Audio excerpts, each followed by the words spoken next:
This is a very rich subject. This is a very deep subject. This is a very sensitive subject. In Tel Aviv, I've been warned, this is a very loaded subject.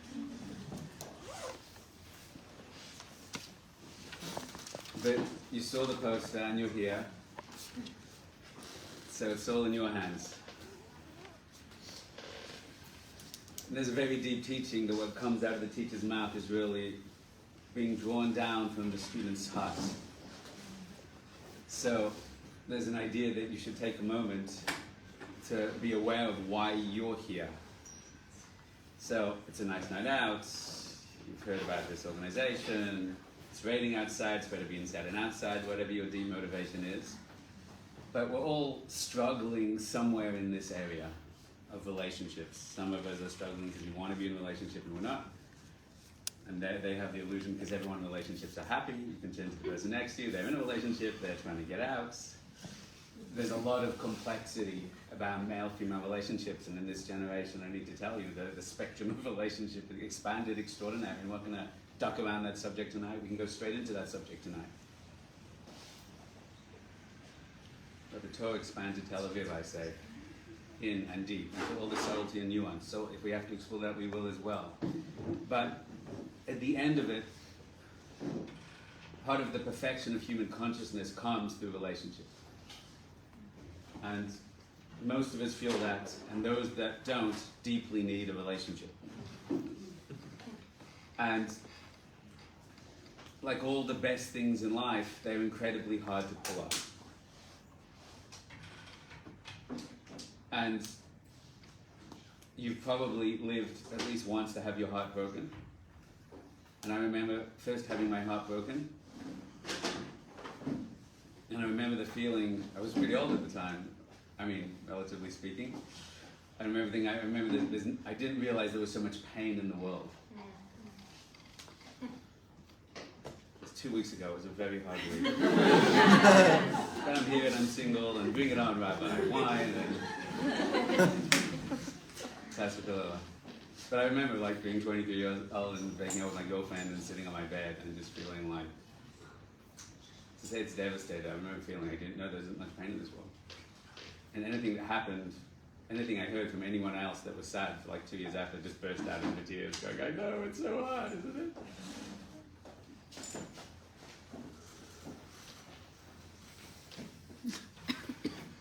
This is what we should be teaching kids in school. I don't know as deep as we're going to learn tonight, but we should be teaching people about relationships.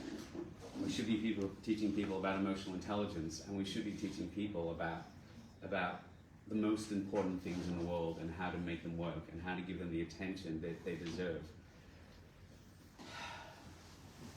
Boy meets girl, boy loses girl, boy gets girl back. Have you seen that movie? I'm in it. Right. Based on a true story? Right. Yeah. It's actually based on the favorite book. Boy has rib, boy loses rib, boy gets rib back. And I'm telling you, that's really the whole story. It's all the stories. There's no other story.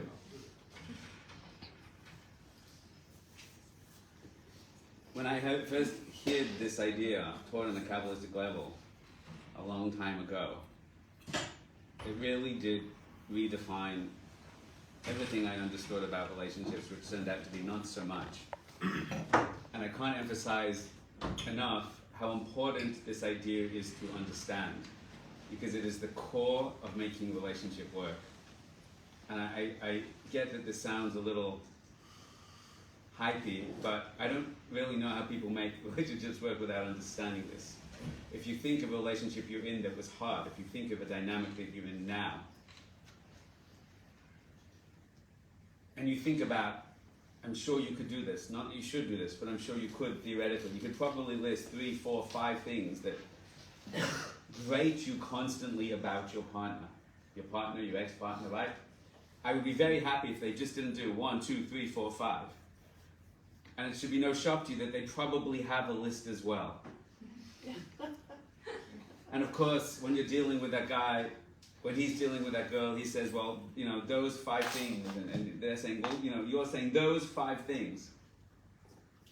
And of course, you look up, those girls, wow, she's so like this, and so like this, and so like, and then you're walking down the street and every other girl just looks amazing because they for sure would never have those issues. And if you break this down when you're rabbi, day and night, people are telling you about their relationship issues, and you're hearing about marriages, and you're hearing about divorce, and you're hearing about all the challenges, and you can't help but hear after a while, all those 5 things are the same thing. And if you hear men's biggest complaints about women are complex, women are diverse, but if you list all the things, you start seeing, isn't it fascinating that he doesn't really have a problem with that woman? Because if he met 20 different other women of 20 different colors, shapes, and sizes, it would more or less come down to the same things. And of course, if you reverse that, all his issues with women and all her issues with man, in Torah you say there's a sad hashava b'neihem. There's a code to crack here. There's something that's going on. There's a way that women are, that all women are. And there's a way that men are, that all men are. And I get that we're in Tel Aviv, and I get the rabbi. There's homosexuality and bisexuality, and there's non-binary. So I'm just going to give a blanket cover that everything I say tonight applies to everybody. When we say I'm a man in a woman's body, a woman is a man's body, we're still using the term woman and man. We're still identifying or referring to a kind of nuance or an energy or a sense that there is masculine and feminine, right? When you say you're non-binary, you're still kind of saying, I'm not connecting to that, I'm not connecting to that. But of all my students and all my friends who are dealing with homosexuality or a part of that world, and my friends who are non-binary or who I've spoken to in dialogue, you cannot help but see it's still in there. It's just an interesting, unusual mix and dynamic. Almost every major world religion and every spiritual wisdom tradition has a breakdown of male-female energy. It's core apart, hardwired into the creation, into our bodies, into our emotions, into our mental patterns, into the spiritual universe, into the cosmos. It's in quantum mechanics, it's in cosmology, it's in astrology, it's everywhere.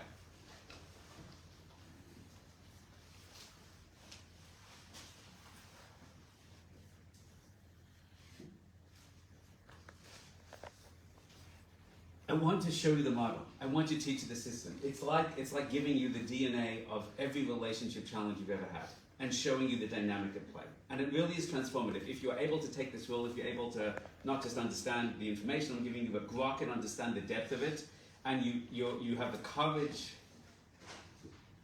to turn it back into your relationships, to explore your relationship dynamic through that lens.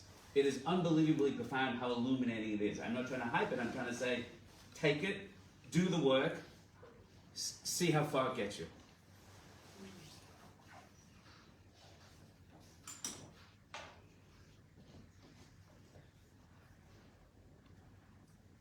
Look at your parents.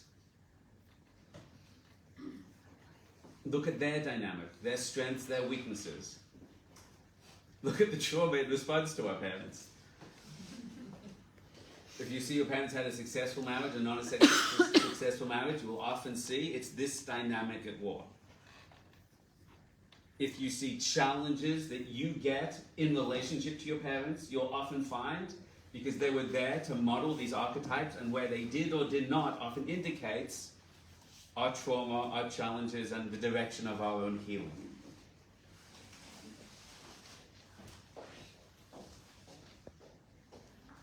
There's a story, if I can begin with a story, it's a mystical story. It's actually an Islamic mystical story. We're all open-minded Jews, aren't we? This is a famous story I've heard from many different sources. An old Muslim friend told me this story. It's a Sufi. A father and his son are walking along the beach. And it's a spectacular sunset, and the sky is filled with purple and orange. And the wind is gently blowing, and they're walking hand in hand. As they're walking across the beach, their hearts are wide open with the beauty and the power of the connection of this moment. And suddenly, as they stop, the boy stops, and then the father stops, and the boy turns to the father and says, "Father, may I ask you a question?" And the father says, of course, my son, anything. And the son says, do you love me? Do you love me? And the father's amazed by this question. He turns to his son and says, of course I love you. And the son says, with all your heart? And the father says, with all my heart. And the boy continues to walk, so the father continues to walk hand in hand down the beach.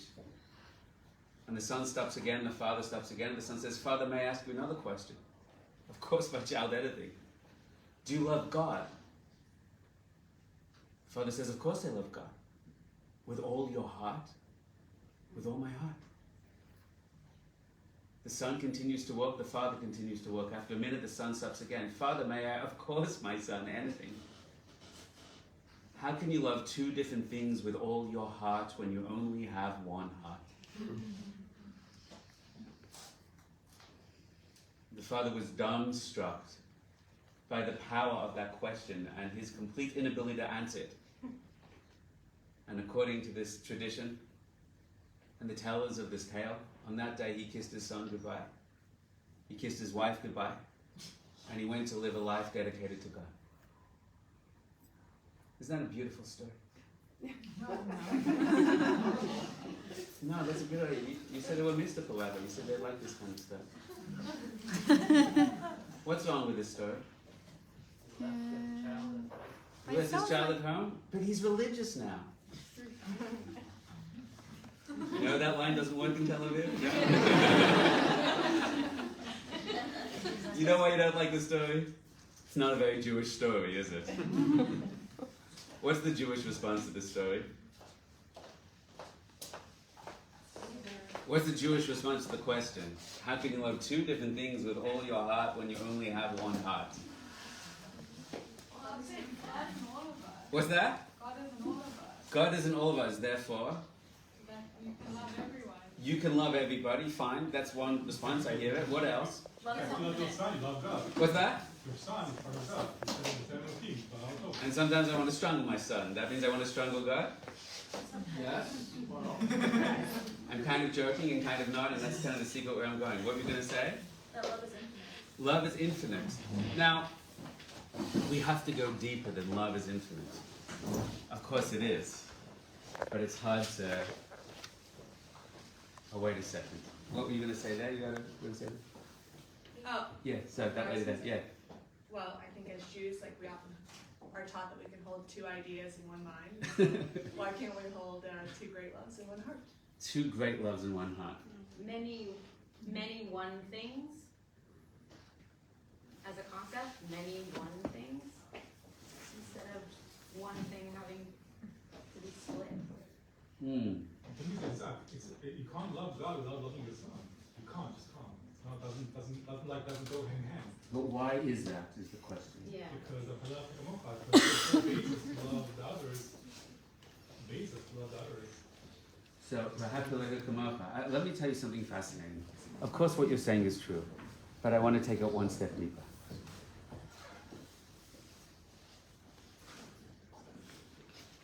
The jewel of the crown of our wisdom tradition of Torah is Kabbalah, which is so full of profound wisdom that's not being revealed to this generation that when you learn one, you just go, oh my gosh, we need to teach this in Tel Aviv. And there's a rule that in Kabbalah, you can't learn Kabbalah until you're 40, until you're married. Now, parenthetically, the Ari HaKadosh holds that's not true anymore.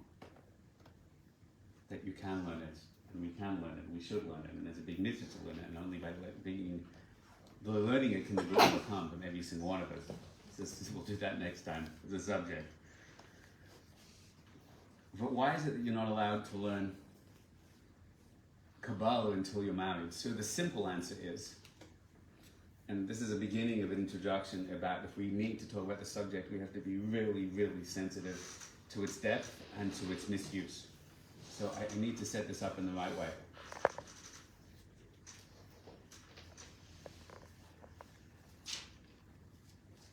So the simple answer is because all the way through Kabbalah they're talking about intimacy between man and woman. But it's not referred to as intimacy between man and woman. It's referred to in many different ways, like the yichud between Kudsha Baruch or Shchinte, or between Zer and Pin and Nukva. it's talking about male-female energy. And the simple answer is until a person is married and has a healthy expression of that, without being crude in saying that it's not good to be thinking about things until we have a healthy, holy channel to express that in, number one. But the deeper understanding is,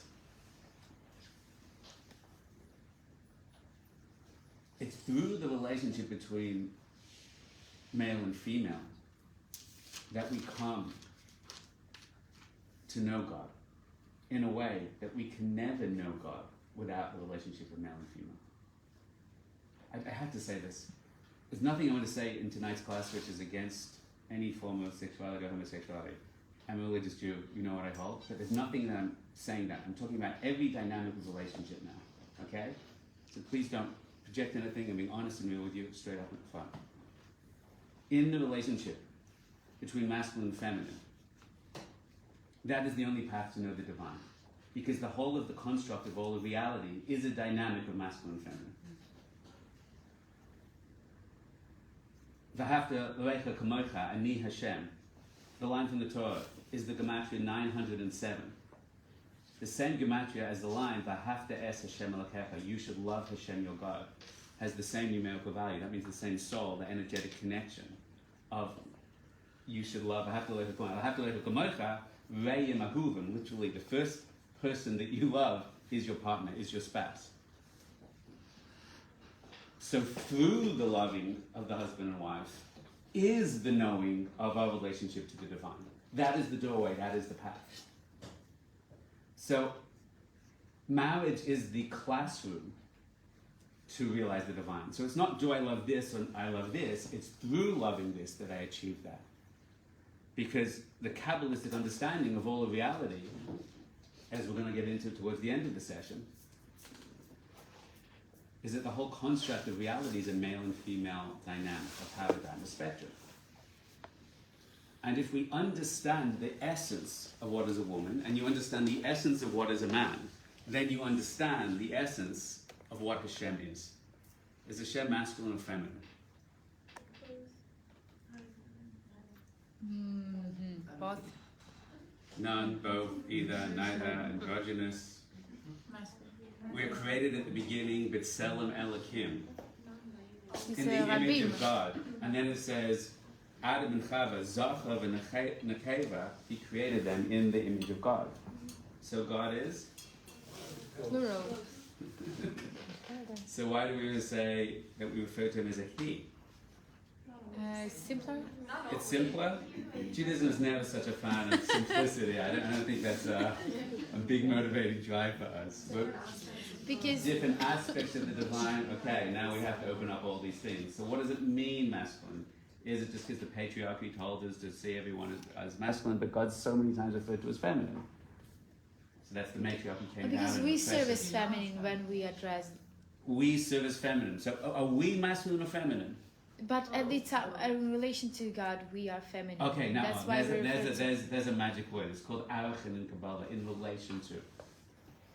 I think, yeah. Wait, we just have to double you said you opened up something. We can't just keep going. So tonight we're going to talk about what is a man, what is a woman. And there's nothing in this world that doesn't fit the paradigm. So here are the introductions to keep this safe. Number one,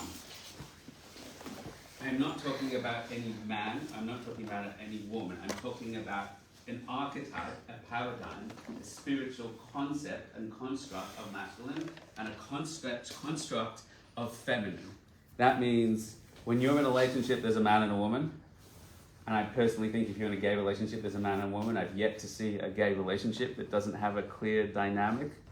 Have you noticed that as well? It's fascinating. It's fascinating. It's everywhere. So let's break this down. Every man has within himself masculine and feminine energy. And you're going to see that it shifts based on the relationship that they're in. There's the Kabbalistic law of relativity. Arachim is what it's called. So every man has masculine and feminine, every woman is masculine and feminine, and we're going to be courageous enough tonight to say very, very clearly, this is masculine, this is feminine. It's 100% true. You will see. but how it applies to you. If you're into astrology and you say, you know, what star sign are you? Cancer, and you say, well, you're very intellectual. What do you mean? I'm Cancer, very emotional. Yeah, astrology doesn't work. Yeah, but what's your rising and what's your planets? There's a whole lot of nuance we have to add. So men are always masculine and feminine are always feminine, but now we have to play the nuance game. A man has masculine and feminine, a woman has masculine and feminine. But let's stop being general and let's stop being specific. When we say masculine, what exactly do we mean? Are we courageous and clear-minded enough to identify it? When we say feminine, what exactly do we mean? And you will also find it changes based on relationship. And we'll come back to that role. So we're going to be super courageous to say, see, that was really courageous. Men are ... Women are. Who wants to fill that board out? You'll never work in this town again.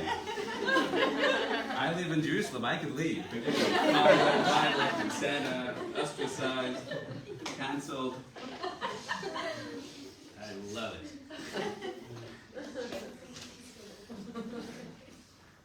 Well, 1 second, sir. 1 second, hold in there.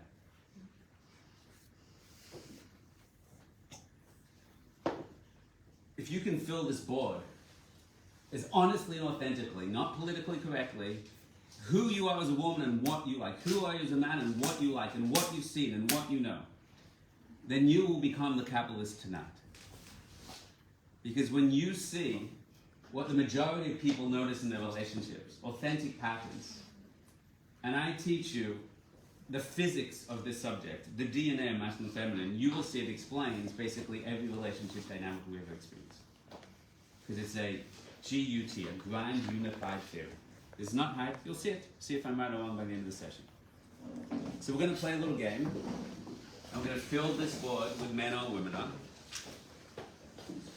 And then I'm going to break down the model and how it works and where you see it in Torah and what our sages say about it.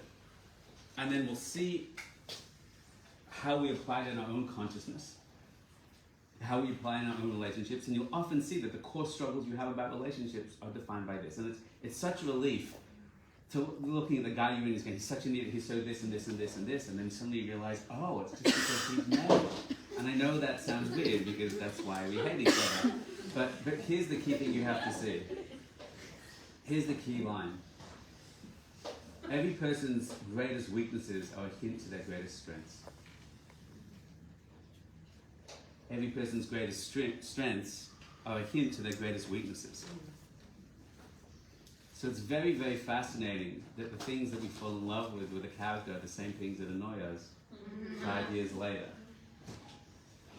And it's very fascinating that when you see, because we don't usually put the pieces together, and that's what Hasidus and Kabbalah does in just a supernatural way, that the very same things that you don't want her to be are actually coming from the things that most draw you to her.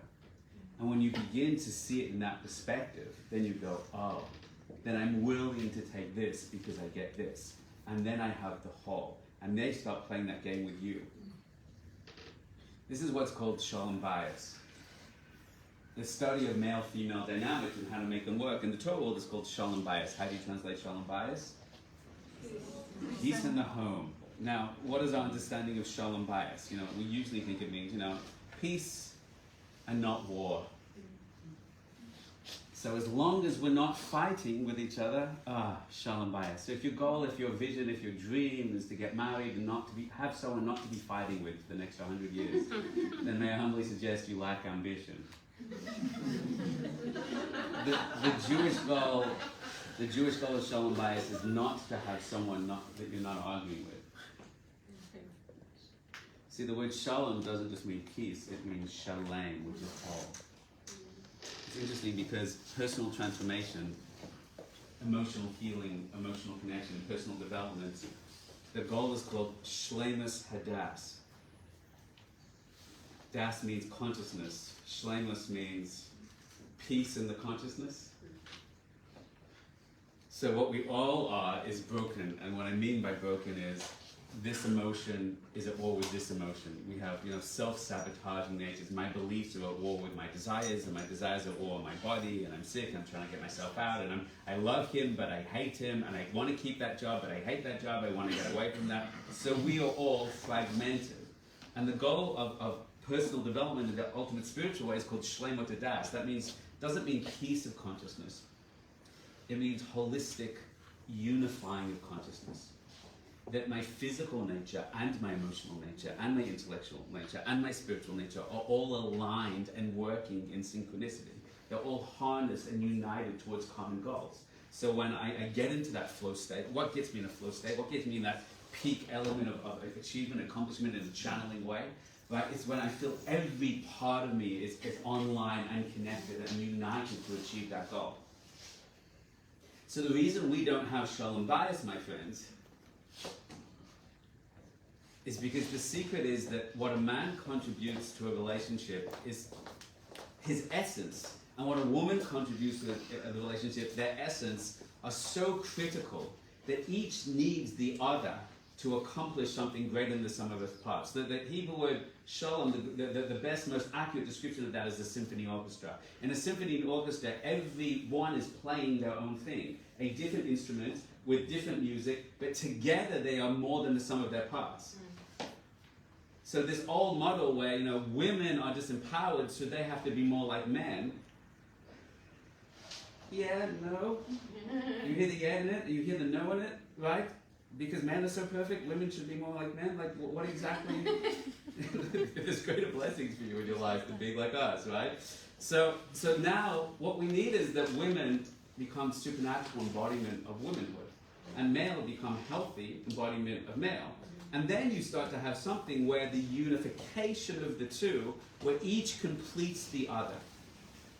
And that's shalom bias, shleimus, holistic uniting and perfection of all the different energies now unified together.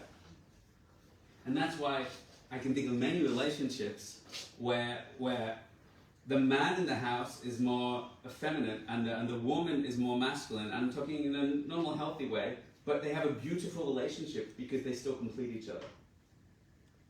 So you'll see in any relationship that works, that is vibrant, that is on fire, that is passionate, that is healthy, you'll see together they're playing out the dynamics. And that all of themselves are relevant. And if you don't have shalom bias, you have war. And the definition of war is one side wants to invade the other side and conquer their boundaries. When you don't respect the masculinity of one and the femininity of the other, even the intertwining of them both, when you try and negate that, then you have trouble in a marriage. When you feel that who you are doesn't belong there, or is criticized or judged or not accepted, there's nothing more toxic than that, right? So part of the goal of what we're going to teach tonight is about acceptance. In fact, what I was taught, what you learn in Kabbalah, what was taught by my own rabbis, is the secret of marriage is kavod. Kavod means respect, it means to honor. But what it really means is to value the uniqueness of the other and to embrace the uniqueness of the other. And what I find is in relationships, if you don't know what masculine is and you don't know what feminine is, and you have a list of complaints about your partner, but you don't realize that some of those complaints are what to do with their strength, of what you want, of what you need to honor. And if you try and cut that off, you destroy that, then you cut out the shleimus, the possibility of connection, of growth, of potential that's really there. Are we all hearing each other yet? Any questions, clarifications so far? Raise your hands if you have. Let's give it a second. Yes, ma'am. Do you have an example of two traits that you're saying the guy loves about the girl, but also hates about the girl? Like, how do you know? How would they be connected necessarily? That's awesome. I have a whole class on it. Do you want to hear it? Okay, here it is. Good. Well, you've come to the right place. We're going to do tons of it. In fact, I'm going to be lazy, and you're going to give me the examples in a second. Okay? So, great question. Let's see where it goes. Yes, ma'am. So what you're saying is that if there's a natural masculine and feminine that matches each other, it's working really well. But if one person is choosing a masculine, let's say it's a woman that's choosing to be masculine, and it's not her natural true self, that's where the problems arise? Is that what I wouldn't put it like that. I would say, look at who you are and look at what you want. And when your partner looks at you, how are you completing each other? And what are you honoring with each other? And what are you not honoring with each other? Are you in a relationship, Matt? No, I'm not. No. Have you been in a relationship in your life? Yes. Okay. Can you think of how annoying your partners were sometimes? Yes. Fine. What's the main 2 or 3 things you would say men always are? If no one was listening and you were semi-drunk. I don't actually get drunk. Okay. But I wouldn't say always, but I appreciate the nuance. one particular man, I would say he always is stubborn. Stubborn. Times of conflict. Here we go. Watch the game. I don't know. Let's say it like that. First of all, no, we're not. That one. No, we're not. If you don't agree with me, get out of my class. We showed her amen. Excellent. One more. I just want to let her finish. Were you the guy? No one disagreed with you so far, man? What's the other one? He manipulated the truth in favor of his side of the argument when it wasn't an argument. First of all, I didn't, and I explained this to you 25 times. Okay. Stubborn and manipulative. That's funny. That's ours. Men, anyone want to fire back? No defensiveness? This is her lived experience. Hold in there. Sir, women are... Can I have a comment? Oh, hold back in the comments. Hold in there. I have comments, but I'm not making comments either. We're going to play a game for a few minutes, okay? I'm going to hear some of yours. I've taught this class all around the world. I'm going to list you some of the things other people said in a second. Hold on to your comments. Yeah. As you got more. Well, I think say maybe you need a my- therapist at this point. I mean, this is a lot of questions. What's that? What would he have said about you? Yeah, well, he would say. It's like this whole class is an intervention, I feel, at this point. I'm too. I'm yelling. I'm getting too. Passionate, emotional. Yes.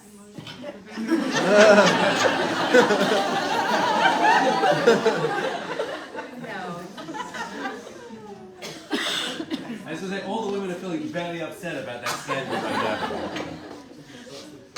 Sorry, Yes. can I make it simple? Most people here are women. We work hard. Like, you, like. Keep talking, go, go, go. Like, I see like so many women here, and I think it's very simple. We want to get married, and the boys, it's easier for them not to get married. Okay, wait. What's your name? What's your It's name? easier for the boys. What's your name? Leah. Leah? First of all, she called you all boys, number one. Just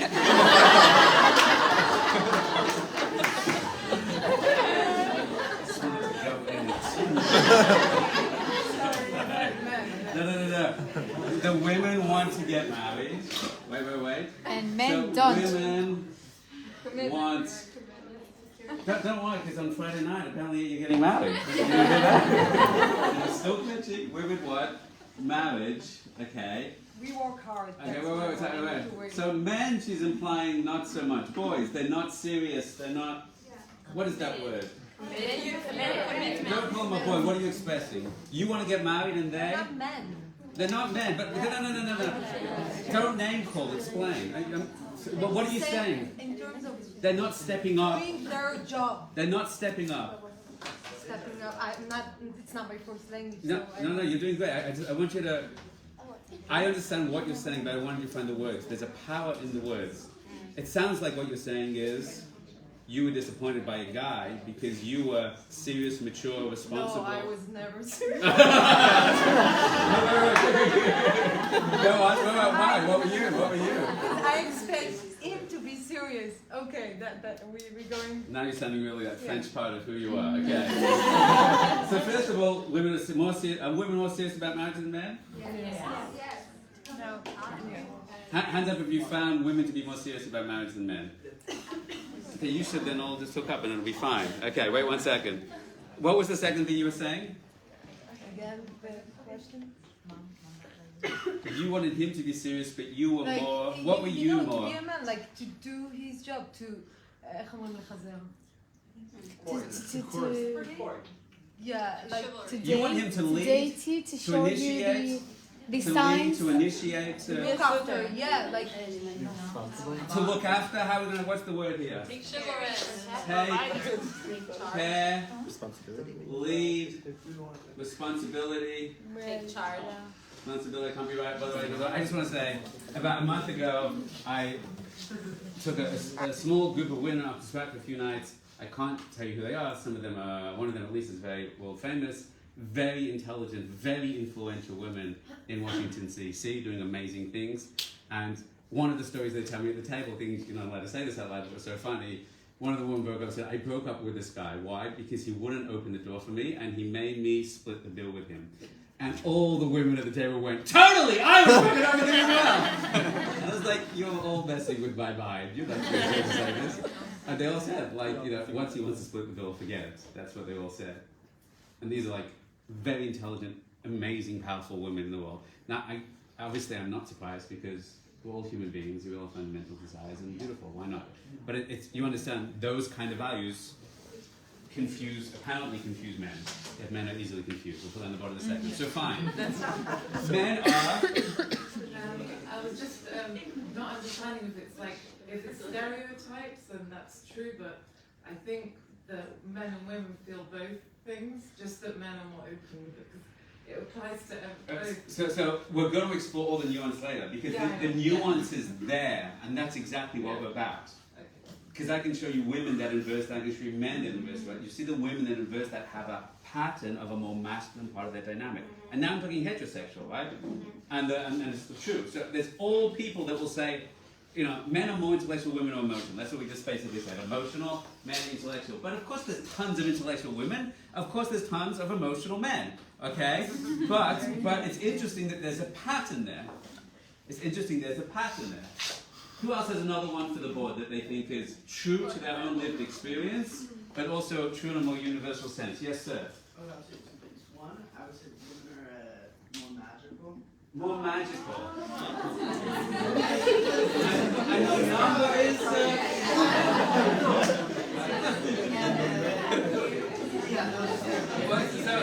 So what does it mean more magical? What's the opposite of magical?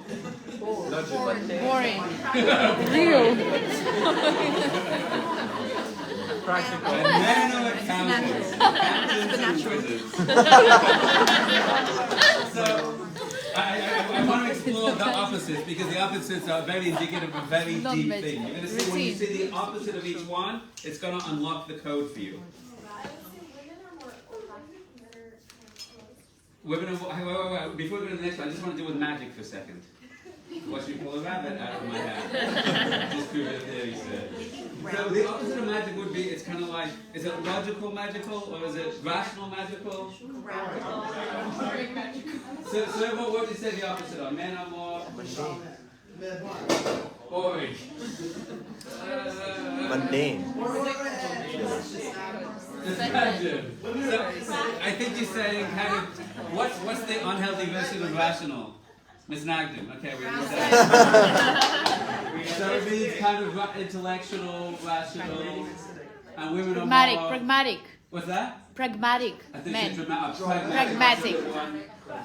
You said pregnant, I was like, it's definitely the women. I don't necessarily understand. Pragmatic. Okay, fine. So over here we were talking that magical thing. Oh, what's the other one, sir? Esoteric. This one, maybe I'm like... Speak for yourself, forget about the audience. Your experience with me. Not forgetting about the audience. Okay, but I'll say men are typically, when it comes to like men compared to other men, they're typically like longer tailed, so there's a big, larger distribution. Women are shorter Longer tailed. tailed meaning? And women are shorter tailed, meaning that men, like if you take average like SAT scores for men, the standard distribution like it's a larger breadth of what is possible, and women are typically tighter packed against each other. I hear what you're saying, like, in what? In what shape? Is there statistics that support that? There's a broader diversity in what men are, there's a smaller diversity. Yeah, then I thought it was like That's really interesting. Did you hear what he said? No. Good point. I don't know if you want to hear. I've told this around the world, I've never heard that one before. It's super Kabbalistic. So, it is Kabbalistic? yes, you're going to see everything you say will fit into our modeling system. Or your money back. Did you pay? Can we give you your money back? So again, one more time. So, you're basically saying that men have what, in personality level and accomplishment and educational? In everything observable and objective, take like standardized test scores or. They are more what? The standard distribution is larger for men and for women. In what? In everything measurable. What do you mean in what? Stubborn in what? Manipulative in what? No. You measured what? What were you measuring? SCTs, anything measurable. Well, There's a greater diversity than nature. yes, men tend to wander around, and women are closer to the pack in terms of their relationship. So how will I write that in 2 or 3 words on the board so I can illustrate the power of what you just said? What is it? R squared? Expansive versus contracted.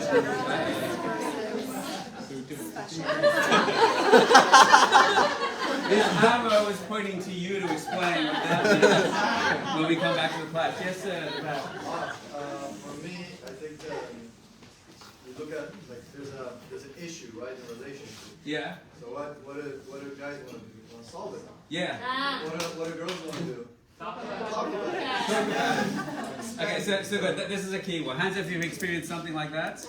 Okay, so this is, first of all, men want to problem solve. This is something you find all the time. Problem solve. And women want to talk about it, meaning process emotionally process. Talk emotionally. Can someone draw? Can someone write here? Could you do this? Thank you. Oh, my life is easier. Okay, so they want to problem solve emotionally. Also, women talk more than men. This is a fascinating truth. If you just see this every day when I come from work, wherever I've been in the world, they say, hi, my love, have a good day. She says, oh my gosh, I was up at 4 o'clock in the morning. This one had a cold. This one was in bed. This one, the air conditioning went off in the middle of the night. I tried to turn it on, but he had a cold. I took him to the doctor today. I don't know what's happening. Maybe it's got a cold. Maybe it's got a flu. He's had it for 3 days. I gave him the injection. I don't think it's COVID. We all had the injection. Here's the injection. Go. Anyway, at 7 o'clock in the morning, I finally got up. I got back to bed. I finally got up. The kid was sneezing at me. I was sneezing. He was sneezing. I got the logic. I said, maybe this was bad. Really needed on the back. Okay, we finally got down to the tent. Okay, for 5 minutes, that was the neighbor. Have you seen the tent? I think it said it was on it. Was it there? Okay, so finally we got on the tent. So we're going to say, oh my god, I forgot his toothbrush. Had to run back into the house, quickly brushed his teeth, quickly gave him the milk, got on the thing. I went to the shop. Hadassah was there. Hadassah's mommy, and he's here from America. Basil's up there, the baby boy. Basil's up. And she goes on and on and on and on and on. After 25 minutes, she turns to me and says, how was your day? And I say, Baruch Hashem. The truth is, when I say Baruch Hashem, I basically said everything I need to express. And then I go back to my man cave. So there is a thing that women talk more, men are more silent. Let's just put more quiet, the silent. They're not naturally expressed. And now all the hands came up. Great. This now over here. I think it's out of a protective. Whoa. Don't explain here. Okay. Women are more protective. They're more grounded. I think, and then men. Okay, wait. Put down grounded for women. That's fascinating. Protective meaning nurturing, meaning. Yeah, of all the Okay, women are more nurturing and more compassionate by nature. Yeah. Fine, and these are deepest secrets. I'm just getting them out. You're the Kabbalist tonight. I'm just reading. Who has not had a turn? Yes, ma'am. I think maybe this kind of relates to the R squared thing, but I feel like women are more communal and men are more individual. Okay, communal individual. There's a rabbi I know when I was teaching in the Bay in Yerushalayim, and he runs trips for yeshiva students and seminary students around Israel. So he told me, in a loving, compassionate way, he said, wherever you go in Israel, if you take for a day with yeshiva students or a day for the seminary students, he says you always need 2 hours extra for the women to go on the same trip. And I said, why? He says, because wherever you go, the women want to take photos of each other together. Here we are on the bus, here we are getting off the bus, here we are on the mountaintop, here we are going to the bathroom together.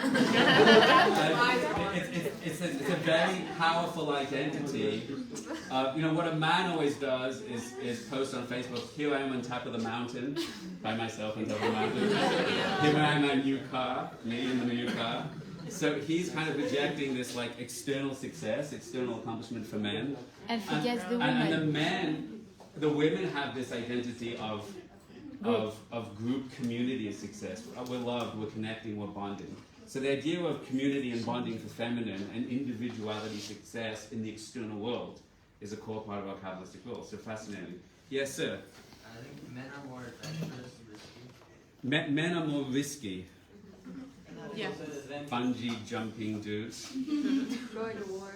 Going to war. Men are more stupid, I think, is what you're saying. Okay, I can understand that. So they take more risks, and the definition of risk is they take risks which are pushing the edge of kind of nature and sanity and responsibility. And they get a pleasure from that. Men like fast cars. Men like fast things. Write that down. Fast cars, motorbikes, you know, they love that.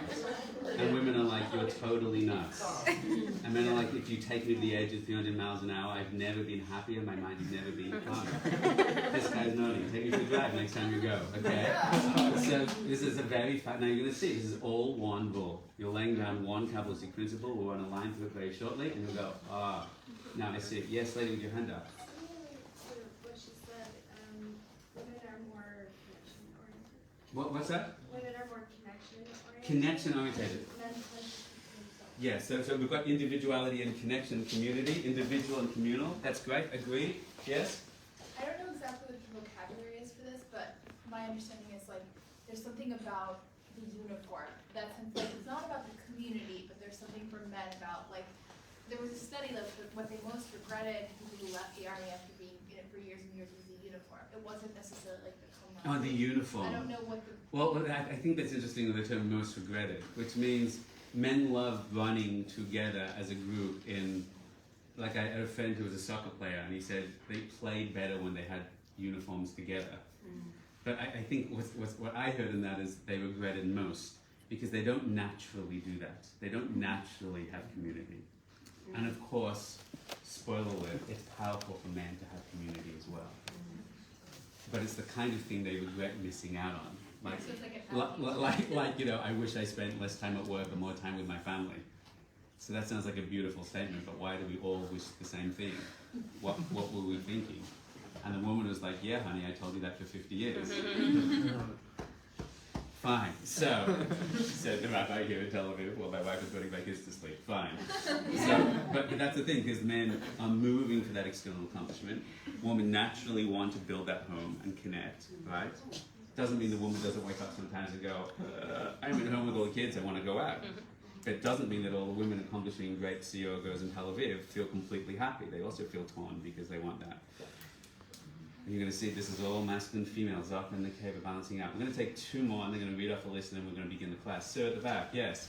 I think men are more repressed, like we're taught from a very young age, basically, whether it's from TV shows, parents, whatever, it's not express as much emotion. Right. It's not like it just sits there. It So, boils up. I agree with one point, disagree. I don't know whether we express emotion less because we're taught that.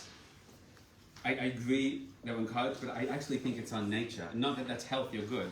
So we've got that. We're more non-emotionally expressive, we're more rational, intellectual. Women are more passionate and emotional. I think that's okay. Let's take one more, and then I'm going to read you a few. Yes? I think men generally are like have more of a binary thinking, and women see more color. Women are? They see more color. See more color. Okay. So this is actually called...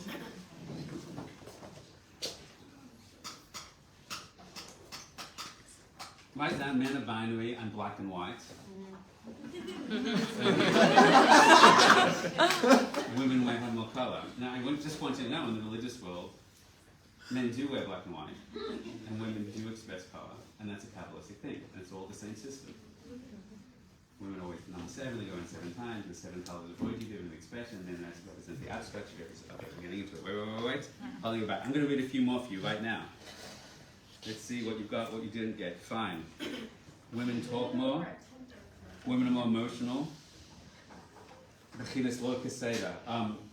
Women are more in flux, more up and down, more emotional. Not much, so it's like change. They flux and change more. Right? Now, their bodies go through cycles of change. Like men are kind of like, honey, you were happy this morning, now you're depressed, now you're giddy, yesterday you were upset, now you want to be together, like just, I don't know where we are. And a woman feels like, no, I'm not, yes, I am, I feel so stupid, oh, I love you so much, right? So all this is perfect. That's the perfect woman, and he's the perfect man if he can hold space for that, because he doesn't realize that that's the most repulsive thing, and that's what turns on his heart the most. And this is what we're going to show, because what does that indicate? Who's more intuitive, a man or a woman? Woman. Right? A sexist patriarchal religion, the first patriarch, Abraham, disagrees with his wife, goes to God, and God says, trust your wife in everything prophetic, because she has better prophecy than you. It's a pretty revolutionary statement before its time. So women have more intuitive knowledge. Why? Women want to build a home, women are more compassionate and nurturing, you got them all. Women are more dependent on men. So that we've got men as providers somewhere up the front. You can mark provider. Women are more dependent on women. Now, if you think that some people don't like that. Some people say, you know, if you think that men are dependent on women, she shouldn't cook him a meal for night and see what he does to himself. But the core of it is like when they're separated, when they go away for a few days, it's often that the woman is more yearning and thinking of the man, and the man by nature doesn't do that. That's interesting. So emotionally, there's yearning there. It's a tragedy, but it's true that often you see in times of divorce that the man will go out 15 minutes later and find a girlfriend, and the woman can feel shattered for a long time. She never knows such problems, but it happens a lot. It's a pattern that you see, because a woman somehow builds her heart more around him. Then in an unhealthy relationship, he doesn't do that by nature as much. So I'm going to run through a few things now. A woman has more eye for details. I'm not going to go into the details now.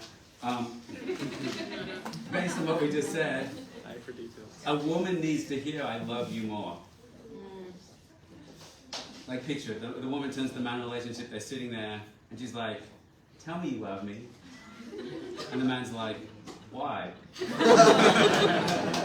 she's like, you never tell me you love me. I like when you love me. And he's like, I love you. And he's like, tell me you love me. And he's like, I did. 17 years ago in the Kuppah, I said that I love you. Now if a man could have his way, he said, let's just assume that there's a status quo that I love you. And if it ever changes, you'll be the first to be the first. But a woman needs to hear that again and again and again and again. Why? Is she dumb? Does she forget? She has no memory? Did you love me? Let me inquire and clarify. Does you love me? I can go to So this is a part of her nature, and it's part of his nature to learn how to do that as men. Women are better listeners, right than the boy. Women are more focused on physical beauty. Now, someone says yes, someone say no. I mean, ask any fashion company, ask any what's it called, makeup company, the industry is much more geared towards it. Now women will say, well, that's because men put those images on us, or that's because we have those expectations. Whether it's externally imposed, which I don't, it's somewhat externally imposed, but it's somewhat internally imposed, that women do love to look beautiful, connect to that side of themselves in a healthy form. In Hollywood, you hear them all talk about the superstar female actresses in Hollywood, that there's no good parts beyond 40 for women in Hollywood. Because once their looks no longer matter, they're no longer featured, but men can be, these movies where the man is 70 years old and having a relationship with a woman 30 years old, there's not even a plot point, it's just what that is. So it's interesting to note, because men are more valued for their charisma or their intelligence, and women are more valued for their physical beauty. I'm not saying that's a good thing, I'm just saying it's an interesting phenomenon you witness in the world. So why is this? So we're going through, women are better listeners, they're better students, women are process-orientated, they're more complex. You've got the rest of them here. Women have a higher pain threshold than men. Men are more egotistical, men are more big picture, men talk less, men go to their man cave, men are more goal-orientated, They're more abstract ideas. They like math and science. I just see, when you go around the world, you're much more like that. When you teach a group of women and men, as a whole, women say, could you make it more practical? Could you give a parable about that? Could you give could we bring this down to life? They want to manifest things in a real way and hear things and understand at that level. It was absolutely true that when I taught in a yeshiva in Jerusalem, or a seminary in Jerusalem, when Baal Teshuvas came in and they weren't religious all their life and they needed to come and learn and grow, and then they got ready to get married, it would take a guy in yeshiva 2 to 3 years to be ready. It would take a woman about a year to be ready. Not because men have to learn more things, because after 2 years a guy could be learning the Talmud, but still partying outside in the river. But a woman heard what was saying and integrated those teachings in a deeper, faster way. So the mechanism of like integrating wisdom rather than keeping it in their head is a very powerful feminine trait. Men love gadgets and toys. Fast things, fast cars. Okay, we've got it all. Fine. Can we begin the class now? Are you ready? Oh, here's a couple more. In giving a gift, giving a gift to your partner, what do women like and what do men like? Jewelry. Chocolate. Jewelry. Thoughtful things. Men like awesome practical things that they can use. Yes. Women like meaning more than utilitarian, right? You can give her a flower, but you write a letter with it, a card, it connects more. And you have to think about that. Men like, buy me a new Apple product and I'm very, very happy. Once in 10 years. What's that? Once in 10 years. And Once he in 10 years, remembers. He update doesn't every need year. to That's hear the way I love they you get every that. day. So fast. So it's interesting. Okay, that's number one. Decorating the house, taking care of the house. You're getting these on the board somehow? Somehow, great. Decorating the house, women are more into the house, taking care of it. Who's better at multitasking? Fine. Women have multitasking ability. In physical intimacy, I want to be careful what I'm saying before we begin this class, but if we can be sensitive together.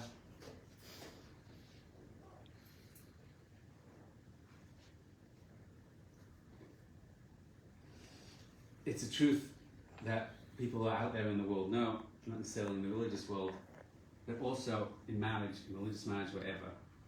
Of course, both sides want pleasure and connection and physical.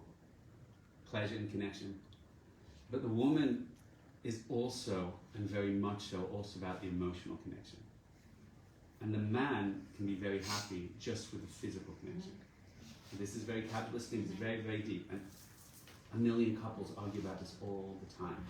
I want you to know this is in halakha. In halakha, the man has to begin the intimate act by speaking loving words to his wife. It's amazing. It obligates him. There's a whole process of speaking and to do it in a pleasant time, not any time when they're angry or she's not happy with him, of loving and speaking, caring words. It's all part of it. It's a very profound thing. And I'm going to say this once, I'm going to say it very carefully. I mean it respectfully. It's important to put this way because where we are in the city, in these places, we get confused. If you want to see the priority of where their consciousness is, or where their psychology is, because of where their soul nature is, a woman will fake intimacy for the sake of connection. A man will fake connection for the sake of intimacy. No. Are you out of your mind? In an act of intimacy, a woman will fake the pleasure because the connection is more important to her. In picking up a girl, a man will pretend that they have so much in common in their places because he wants to get to the intimacy. Now we can call both of them idiots or stupid or dumb or responsible for lunch. We can blame, we can point fingers. But this is a Kabbalistic expression of a very deep force. That the man's focus is physicality and the woman's focus is emotional, spiritual connection. Because a man's nature is spiritual and he's focused towards the physical. A woman's nature is physical, so she's focused towards the emotional, spiritual. Can we begin the class now? Listen very carefully. Thank you, have a seat. The board is loaded. What time is it? 9 o'clock. Right, so we have an hour and... Do you have energy for this now? Yeah. Okay. What I'm going to try and do is teach you a model. And if the model works, it should answer and explain all of these in a definitive way and a million other things.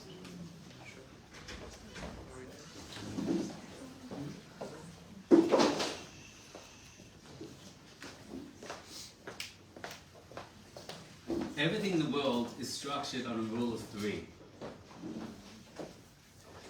Masculine, feminine, and the fruit that they create. Pru-revu. Increase, have fruit, be fruitful, and multiply.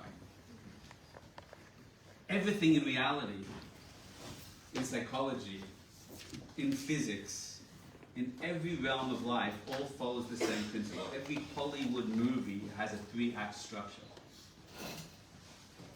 B'basari echser elakah is the principle that if you want to understand the divine, look at the physical body. The physical body and intimacy between man and woman teaches you the Kabbalistic secrets of the universe, as we're about to see. Hold in mind that the holiest place on earth is called the Kodesh HaKadoshim. Doubling back, the last book of our wisdom tradition that our sages decide, they canonized with a book called Shir HaShirim, the Song of Songs. And I don't know if you ever read Song of Songs in English, but it's the only art school book where they give an introduction and say, we've decided to take a more poetic direction in the description. And the reason is because if you read it in the words, it's literally an intimate physical description of a connection between a man and a woman. So this model of the body connecting in physical intimacy is called the Song of Songs. And as our Talmud says, as our sages say, all songs are holy, but the Song of Songs is the Holy of Holies. What is the Holy of Holies? The holiest place on earth, the Beit HaMikdash, the temple. And that's the place where the two Kruvim, the two angels, masculine and feminine, were in intimate connection. So the holiest place on earth is where masculine and feminine meet. The holiest book of our tradition is Song of Songs, which is masculine and feminine meeting. The holiest room in the house, the Zohar and other holy works discuss how all the different rooms of the house are aligned with the setup, with the structure of the temple.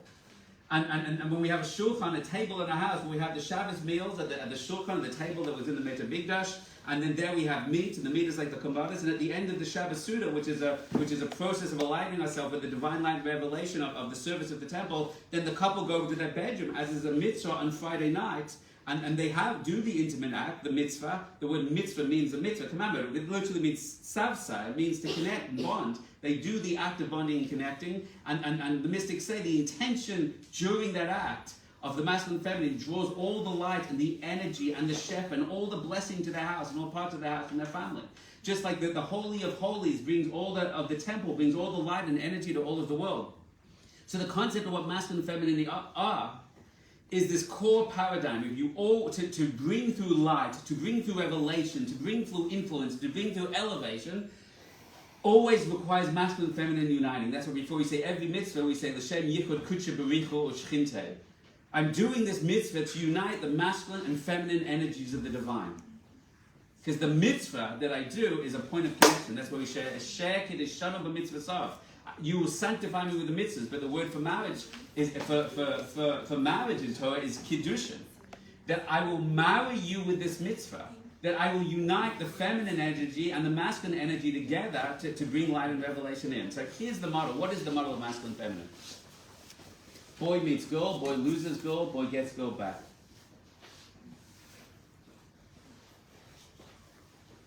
In every relationship you've ever been in, you'll ever be in, there's 3 stages. The one, the falling in love stage, the crush stage. Where you meet, there's bliss, there's pleasure, there's connection, there's potential. You feel like, in the movies where he's walking, Gene Kelly's walking off the ground, Lamala Minateva, supernatural, outside space of time. Oh my gosh, we finished each other's sentences. It was just like, amazing. And then the second phase, the 50, 60 years after that, right? Where there's difficulty, where there's struggle, where there's pain, where there's challenge, where you feel divided, but you come back together, you feel divided, you come back together. One goes to finish the other one's sentence, and the other one says, why are you always cutting me off? Why can't I finish my sentence? But if you work hard and you build that relation, you work through, then you get to the third phase, and the third phase is real love. It's not based on the giddy, abstract, supernatural, oxytocin version of love, but it's something that the potential that you felt in the first moment, has now, through work, through discipline, been integrated and unified till you now become one together in the most beautiful, intimate way. And if you're not still dancing through fields of daffodils, right? And you're old and you're withered. But the love that you have is not based on anything external. It's now bound in the most intimate, deep way. Number one, you see the levels, 1, 2, 3? Fine. I used to be a filmmaker, a past life in the same body. And I totally know what it's like to wake up. There's one time I was in the shower and I was just watching in my head a movie. It was a great movie. These scenes were so funny and clever. And I got out of the shower and I was suddenly like, what movie is that? And I realized like I literally got a download for a movie, a whole film. And I just sat in front of my keyboard and like for 2 hours and wrote out the whole thing. It's absolutely the best movie I ever wrote because I totally didn't write it. It came, you know, it didn't come from me, it came through me. You ever had that spark, that insight that comes to you? And you see it all, it comes in a second, it comes in a flash, it's outside of space-time, it's magic, it's a revelation, you understand it. But what's the hard work? Now you have to write it down. Now if you're a filmmaker, that was the best part. You show it to your friends, they love it, everyone loves it, right? It's a script, you're going to make a theatre production, it's wonderful. Then comes the hard work, you have to cast, you have to be a producer and a director, then comes the politics, then comes the fundraising, and then you start rehearsing, and everyone hates each other when you go on, right? And the night before you go on stage, you're like, this is the worst production I've ever been part of. I'm so embarrassed, and it goes on stage, it's a smash hit. You in the interview, I always knew it would be a masterpiece the whole time. So there's this 3-stage process of the vision, the revelation, right? Which is pleasure, which is outside space and time, which is magic, you see the whole thing, it's all the potential that's there. And then you descend into the second stage of fragmentation, of disconnection, which is hard work and struggle and mysterious effort. And then, end of second act, all hope seems lost. Suddenly it turns around in a second, and there's light and revelation within this connection. The key is what was there at the beginning is now manifest at the end. That's the magic word. This is how intimacy works. I know you're from Tel Aviv, I know you haven't been taught this yet, but just hear it from a rabbi one time. When a man and woman really like each other, okay? How is a child created? In a moment of intimacy, in a moment of connection. It's pleasurable, it's transcendent, it's about bonding and connection. And given over there is the seed, is the DNA. And in that DNA is everything the child can become. And then begins the second stage, which is mitosis, which is the seed breaks down again and again, and the woman is no longer a stage of pleasure, of struggle, of pain, of sickness, of morning sickness, right? And as you move from the point of pleasure towards the point of manifestation, it gets harder and harder until the night before, until the hours before, and before the moment before. If you came down out of space and saw a woman at the table and said, what's happening, giving birth? There's nothing but they're dying, she's dying. This is a moment of death. And right at the moment of death, end of second act, all hope seems lost. There's birth, there's creation, there's revelation. And everything that was there in the moment of pleasure is now fully manifest and fully revealed. And it had to go through that process. You see this pattern? You see what we're talking about? It's called Chokhmah, Bina, and Das. So let's break this down for a second. Is there only one side of this board? There's 2 sides to this board. Fine. The DNA, the physics of all male-female dynamic is basically in 2 words. Here are the 2 words. If you get these 2 words, if you understand that everything we're saying tonight is embedded in these 2 words, then you unlock the most profound understanding of relationships possible. The 2 words are mishpia and makabel. Makabel. Makabel. Mishpia means to give. Makabel means receive, to take. Men are givers, women are takers. That's why in relationships men are giving and women just take and take and take. Wow, isn't Kabbalah just so insightful?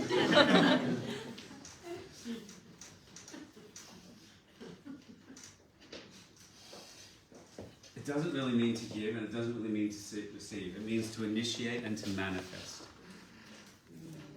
To initiate and to manifest. That's the dynamic. The male represents the first spark, the first initiation, the vision of what's possible, the pleasurable insight, the aha moment, and the download. And in it, it has certain properties. Number 1, everything is contained within it. That means what will come out the other end, the film script that you will see was all in, the film that you will see was all in the script. The child that you will see was all in the DNA.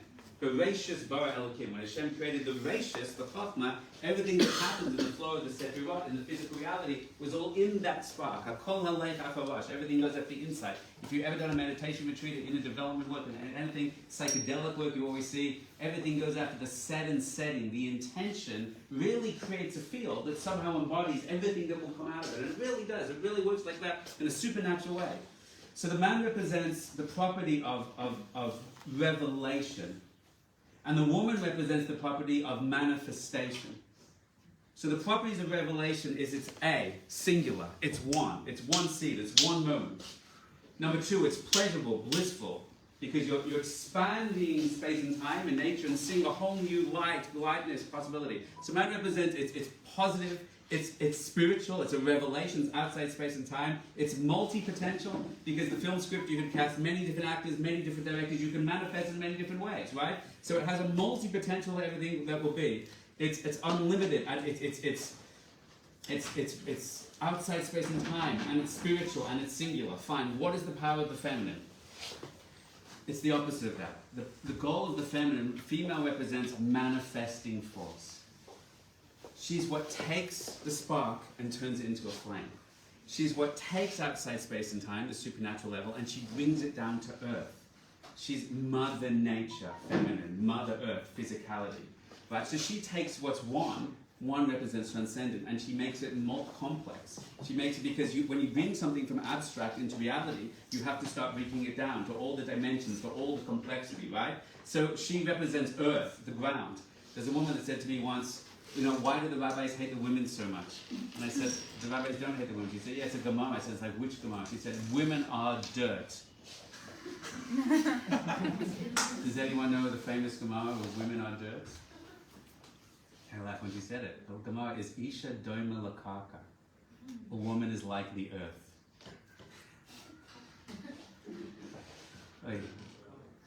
A woman is like the earth because if you have a seed, an apple seed, how many apples do you have to eat? None. You just have a seed. You have a potential. It doesn't manifest outside space and time. It's singular, right? But if you plant it in the ground and the woman nurtures and breaks it down, deconstructs it from singular to multiplicity, and gives it water and gives it nurturing, then from that you manifest and fully express the revelation. That's why when you begin to meet someone, the love, the ecstatic, the outside space and time, the sense of bliss, the sense of unity, the sense of connection is potentially, and potentially not, but potentially everything that will happen after it. But then you have to go through struggle, you have to go through disconnection, you have to go through misunderstanding to deeply connect, to deeply rebuild, to get to the point when you're truly in love and truly unified. That's why boy meets girl, boy loses girl, boy gets boy back. There's meeting, there's connection, there's one, there's unity, transcendence, there's fragmentation, distortion, pain, suffering, challenge. And then there's integration and manifestation. So a man represents the force of potential. A woman represents the force of manifestation.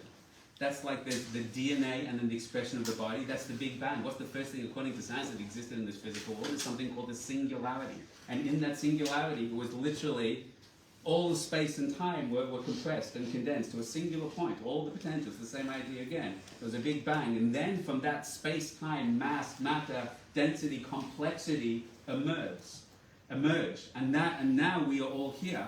This is why you have the Chumash, the Torah Shebeksav, the Torah, and then you have all the halakha, Torah Shebal Peh, of the mouth, of the woman, of the feminine, because we'll talk about what masculine and feminine is, and woman is a feminine, is always about expression, dimension. So there's the written Torah, which is condensed and short, and has all the laws and everything in there in potential DNA form, and then there's the written Torah. So then there's the oral Torah, which is much more complex and much more dimensional and much more expanded, and it's an oral tradition because it's bound to the expression of the feminine. Now you see this over and over again. You see this in the body and intimacy. So let's just understand it again. When a man gives a seed, he gives it a moment of bliss. He gives it a moment of connection. The seed is singular. It's very fascinating to know, stating the obvious, that when a man gives a seed, he gives seeds in the millions. When a woman receives a seed, she only has one egg. Because a man represents tremendous potential and complexity and richness and amazing detail. But a woman's job is to crash the quantum wave and to receive something more simple and singular. Because a man can have all the seed in the world but have nothing manifest. The maturity of a man is to realize you can have all the potential in the world, but you have nothing until you give an investment, a singular focused investment in space of time. That is the nature of a woman. The man, if he could, would have every woman in the world and not have a single wife. A woman says, settle, be mature, focus on one. Because what her goal is to limit potential in order to manifest something. And a man's desire is always to connect to infinite potential, to be unlimited by space and time. He wants fast cars, fast bikes. He loves to break out of nature and limitation. Then he feels most alive. He loves to connect to his infinite nature, not bound and limited by anything.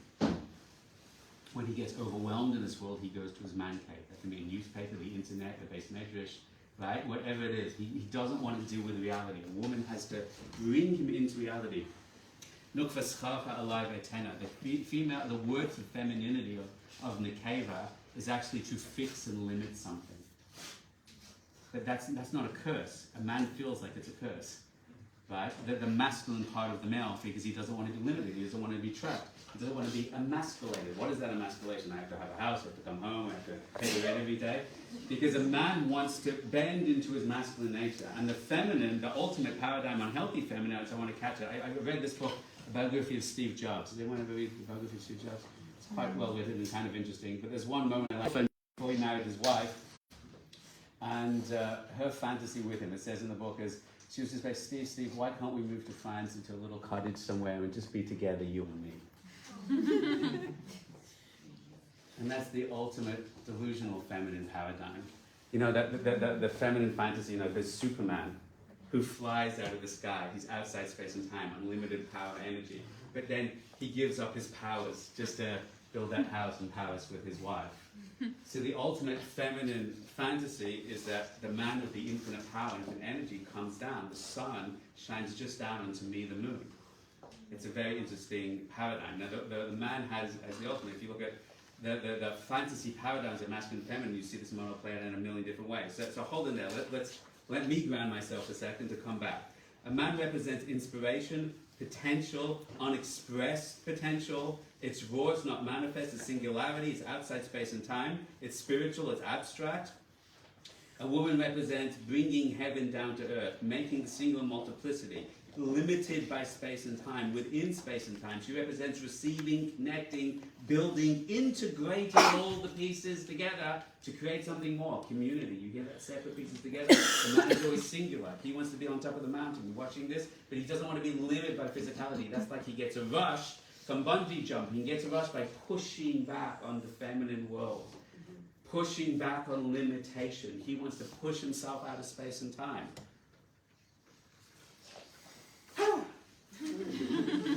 So what is marriage? Kabbalistically. Don't say a train wreck. What is marriage? Kabbalistically, what is marriage? To connect. It's more than the unification of masculine and feminine. Say that sentence without using the word masculine and feminine.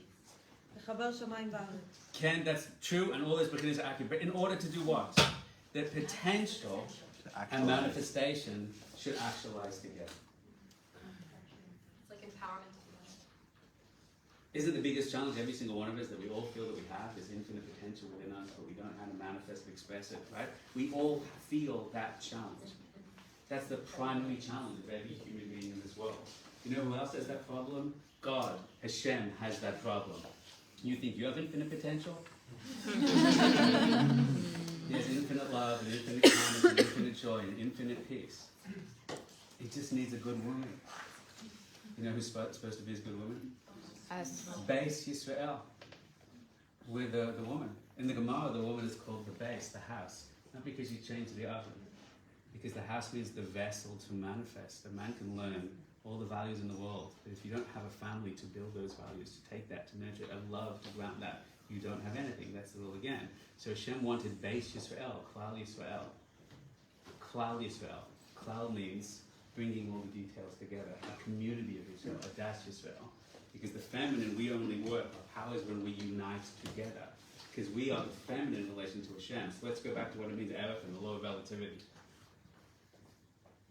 Who's the woman in this room? Who's the man in this room? Oh. Bishbi and the Kabul, who's giving over and who's receiving here? I'm giving over receiving. I'm the man in the room. I just wanted you all to acknowledge that. We're supposed to learn more from this. Wait. So when someone is giving over and someone's receiving, so you have the masculine, I have the masculine energy, meaning I'm outside space and time. I'm speaking very fast. I have all the ideas. They're all interconnected. I'm giving to you, and you're trying to understand and receive and listen and connect, right? And then you turn to your friend outside the student Tel Aviv and say, did you go to that class tonight? What did he say? And you start giving it over. Now who's the masculine? Now who's the feminine? You give over to your children, the children give it over. So the dynamic of masculine and feminine changes, and the personality changes based on what the relationship dynamic is. When you're dealing with people who are depressed, one of the amazing things you can tell them to do, I don't really mean to be reductionistic, besides getting help and trauma therapy, medicine we need, but one of the amazing simple things you tell them to do chesed each week. Go and help somebody. When people are in a place of depression, they're kind of like a victimhood. And when you put them in a place where they're giving over to others, even for 5-10 minutes, it's amazing, not all the people all the time, how much it shifts their dynamic. Because they take on a mashpia rather than a makabel. You understand what I'm saying? Give me 1 second. Let me focus myself. There's some amazing things I want to teach you if I can get this down. So the man has infinite seeds. He literally gives over millions of seeds. The woman has one egg. It's a fascinating biological fact that when a female fetus is in utero, that she already has within her, all in her ovaries, all the ova that she will ovulate for the rest of her life. So the man has, in any moment of intimacy, millions of seeds. He has one egg, and she can only use all the finite limited resources she has, and he can infinitely produce more and more. And in that moment of pleasurable, he gives over a seed. And that seed is outside space and time. You literally can't see it. It has no physical expression. He gives it over to her, and then she receives it.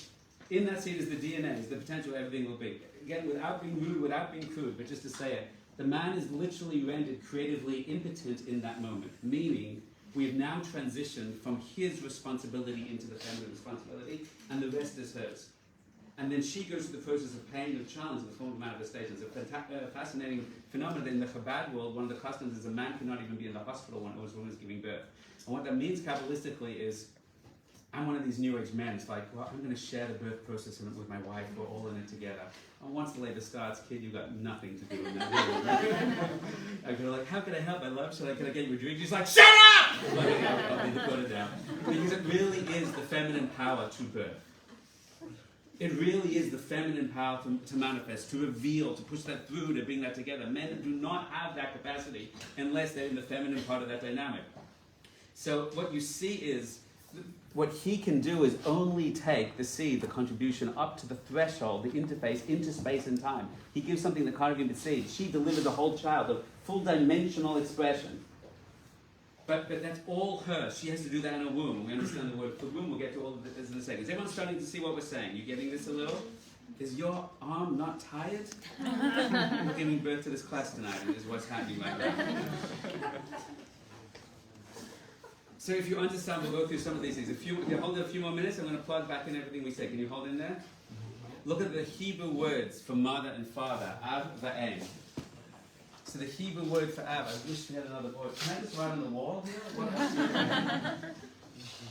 Av, Aleph, Bet. The man only does the beginning of the process. The woman then has to take the work into manifestation. So Aleph in the Bet. Aleph represents one, numerical value one, singular, unity. It's the letter that represents transcendent, outside space and time. The man takes a seed, the single unity, and puts it in the bet. The bet means buy it. Buy it, house. So all the man's contribution is to take the potential and connect that to the woman. And then aim is mother, is the aleph that goes all the way through to aim. The mem is halfway through the aleph base. and the rest is for the child to express. So what you've got is all the man contributes is the first point, the inspiration. Now, it doesn't mean the man isn't there to nurture and love, to support, of course, we're just talking about the archetype, the paradigm. So the aleph goes into the bet, and then the aim takes over the aleph all the way through to the mem. The mem mystically is also the womb. And then the child goes after that. Now, if you go back to the aleph in the bet, it's very fascinating. Aleph is a hulu shalom. It means the transcendent, the divine, the unified, right? But it's very interesting because Rabbi, here we need another whiteboard next time we come back. Here we go. Can you see some of this, my friends?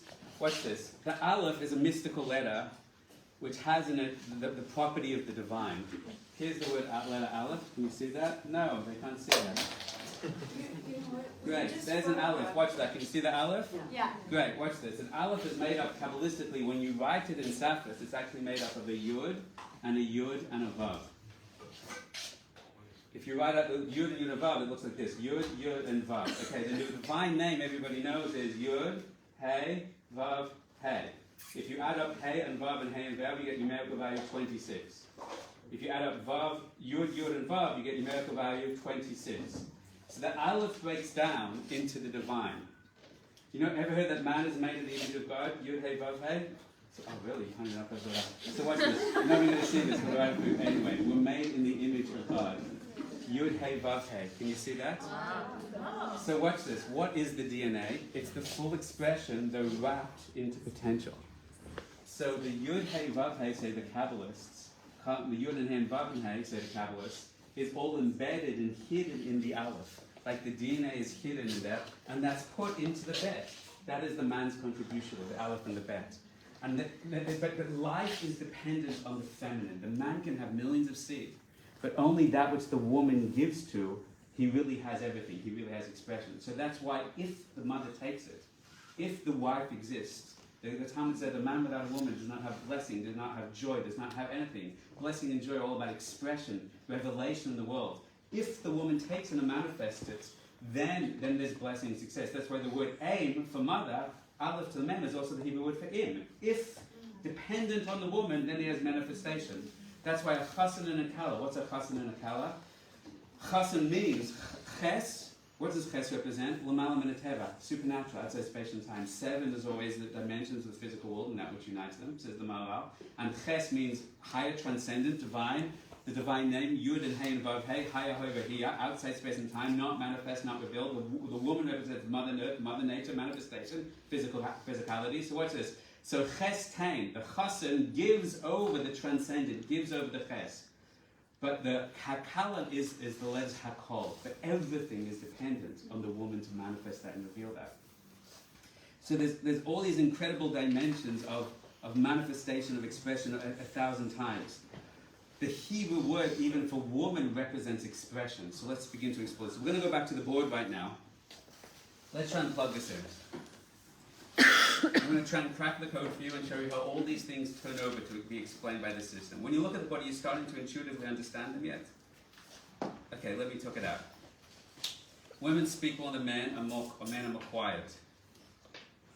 What does speech mean? When you have something you want to say, something very important, you feel the whole thing within you. But it's unexpressed. What does it mean I don't have the words? Because it's outside space and time. I can feel in an abstract and I feel inspired to speak it. But speech is the capacity to break down that sense. Mitosis. The woman represents Bina, Boina, building from separate parts, to find the words and the details and the eloquence and the tone to express all the complexity. So women are speaking because their nature is to manifest and reveal. The Hebrew word for speech is midaber. Davar means speech, but davar also means a thing. Midaber, to make physical, to make expression. The woman literally means to draw the potential out and give it expression. So women speak more because they're about expression and revelation. The Hebrew word for female, chava, actually means expression. Laila, lalaila, yachavadas, to express and reveal consciousness. That's the word chava. A man's word for man is adam. Dam actually means not stupid. That's not the root of women calling men stupid. Dam means silent, unexpressed, doimen. It doesn't mean that men are silent or unexpressed. It means they sense that potential, and it's all in their head. It's all in their head. But to express it is not necessarily their ability. So you understand this whole idea about expression. So what are we writing on the board? Expression and speech. They're more non-expression, and women talk more because talking is about all the separate ideas and all the details of the pieces and trying to bring them together. You see that clear in the words. What else do we have? Why are women more intuitive than men? You want an amazing Torah? Amazing Torah. Women have been Sarah. Why does Hashem have to make women more intuitive than men? So we know what to do with the potential. That was awesome what you said. Listen very carefully. A woman's job is to tap into potential. You know how many women, can I speak honestly with you?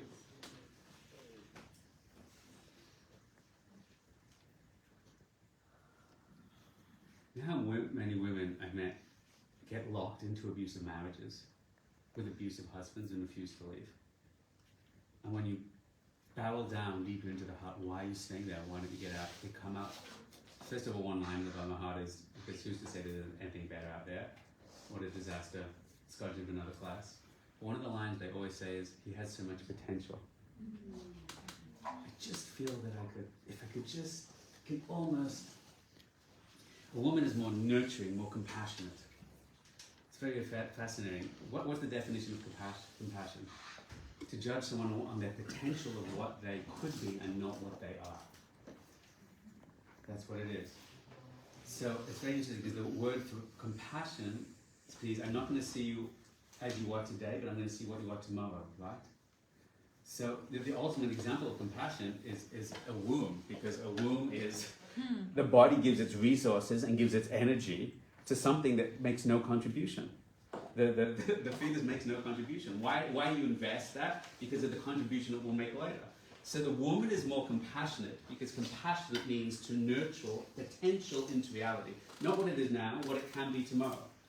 You understanding that? So that's why the Hebrew word for compassionate, rachamim, the root of that is rechem. Rechem is womb. If you flip around the letters, it's machar, tomorrow. So the woman, I always say, when women stay with abusive men because of their potential, this is what I call female compassion disorder. Because her nature is to nurture, but she gets so out of line with that she ends up destroying herself. But it's not because she's dumb or an idiot. It's because it's a beautiful gift that she has, just out of alignment. You understand? So the nature of the woman is to see potential and draw it out. Because if the man represents, listen very carefully, the man represents unmanifest potential. And the woman represents seeing the potential and drawing it out. So of course her nature has to be about nurturing, seeing the seed and drawing it to reality. If you understand that, listen very carefully. If man represents abstract spiritual potential, but he doesn't know how to communicate, because his nature is not expression or communication, how is the woman supposed to know what she's given Ruach HaKodesh? And that just doesn't mean with a man. That means in your children, that you see their potential when the teacher in school doesn't. That means in your friends. That means in the world. Women are nurturers, and nurturing means that they want to nurture our potential. And their gift is, because if they are supposed to see the invisible fields of potential in the world and bring it into reality, but visible field of potential means it's invisible, it can't be understood, then she needs the gift to be able to see beyond this world, to bring and manifest something into this world. Isn't that amazing? You understand this model and system? That's why each Sarah has to have a greater potential than that. So there's a million things. Let's go through this. Men are more stubborn and manipulative. They're caretakers, leaders, because they're the initiators. Hashem calls it Am Kasha Aretz. We are stubborn people. Men are generally more egotistical, not because they're just evil. And this isn't an excuse. Men shouldn't be egotistical. But our nature is because we feel responsible to have a vision and make it happen. Because we want men to be that. They can be that. It doesn't mean a woman can't have to make it happen. It doesn't mean a man can't be humble and manifest someone else's vision. But in archetypes, the goal of the man is to say, here is the DNA, here is the script, here is where we're going. We want strong leadership. And we need a leader to be strong. So once you have a vision in life, I found this 1,000 times over, it's very easy for people to be humble and flexible when they have no vision. It's very easy to be egotistical and stubborn when you have a vision. The question is, can you have a vision and also be humble and gentle in manifesting it? So what does that look like? That's a mixture of male, female leadership, and they both have to be embodied in the same person sometimes, and that's fine, and Halavai would have that anywhere in leadership around the world. But the core is, the reason men can be more stubborn or get egotistical is because they're an embodiment of some, some sources say that the nature of vision is its midas adin. It's very judgmental, because if you know what you want, then you know what isn't that. So that's a very good side of men. They have something they're trying to manifest. They have something they're supposed to bring out, and they can be more stubborn with that. Okay, we have to forgive them and they have to work on themselves. They're more intellectual rational. So this is obvious, my friends. The head represents outside space and time. You can understand values, beliefs, clarity, whatever, but the heart represents multiplicity. The heart represents the men that have one value and have many different emotional responses to that thing. If you want to come on Friday night to Rabbi's class, well, I'd like to come, but I don't want to be there, but it's too religious to me, but I love the spiritual connection. There's all the complex emotional responses. Beliefs are often singular, and we can clarify them if they're not, but emotions are complex and rich. That's why men wear black and white and women represent color, because black and white represents abstract potential, and color represents the light shines through the prism and manifests in multiplicity, in multidimensional. You understand that? That's why women are more embodied. That's why they adapt. They hear information and they bring it into their heart faster, and they live by it faster. Men get caught in their head because they're always learning 1,000 beliefs, but they're disembodied. They're stuck in their head. But women are more, let me feel it, let me understand it, let me talk to my friends about it, let's build community about that. Men are individual because this is why originally in Torah you see that men can marry multiple wives. It's because they have multiple seed and multiple energy to be expressed in multiple directions. But a woman is always about nurturing and singular focus. And then she has a house, and then she has her children. Again, we don't do that today, and that's complex and fascinating. But Kabbalistic, we understand a little bit. Individual, external accomplishment, cars. Men like to travel faster, but at space and time. Stable. Women are up and down because they're like the moon that waxes and wanes, and the water that runs in and out, because they exist in the physical world, and the nature of the physical world is chaos and change and flux. The markets rise and fall. Everything is changing and flux. The spiritual world is consistent, right? Doesn't mean some men aren't unstable, right? But then they're tapping into that feminine energy as well. So this goes on and on. They talk more about grounded, the nurturing, communal, compassion, less risk-taking. Are you starting to see the line between it? You know, there's a line in the Torah, it's very fascinating. It's not good for man to be alone. Why is it not good for man to be alone? Doesn't know how to cook or wash for himself. What's the secret that that line's saying? It's not good for there to be the potential without it manifests. And therefore Hashem created a woman. Hashem created a force that can manifest the potential into this world, so we won't be stuck in our potential. What does it mean?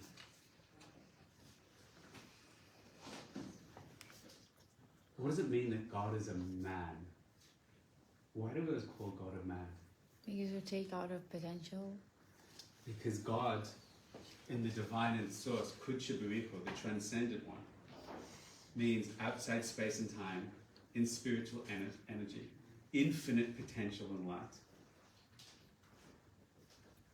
When we call God masculine, we're talking when we have a spiritual experience, we feel pleasure, we feel bliss. Listen to psychedelic descriptions. I was outside space and time, everything was one and connected. It's all these properties, you hear it? So what it means, God, it means the transcendent nature of the divine in its source, where everything is one, echad, when everything is transcendent, when the potential of everything that could happen in the world is all embedded in the divine. That's why we call God literally. This is not a New Age head. This is literally what the Kabbalistic works say for thousands of years. But of course, God's not always masculine. Sometimes he's feminine. Sometimes she's feminine, right? What's the name of the feminine expression of Hashem? Shekhinah comes from the root shochein, which means to come down and dwell, to live. A shekhinah, where a group of people gather together, community, and come together. That the female expression is coming down to reveal, to manifest. The Beit HaMikdash is where we see the Shekhinah, right? What's the word Beit HaMikdash? Kadash, Kodesh, is transcendent, holy, outside space and time. Beit, Bayit, means a house, the vessel, the place of manifestation.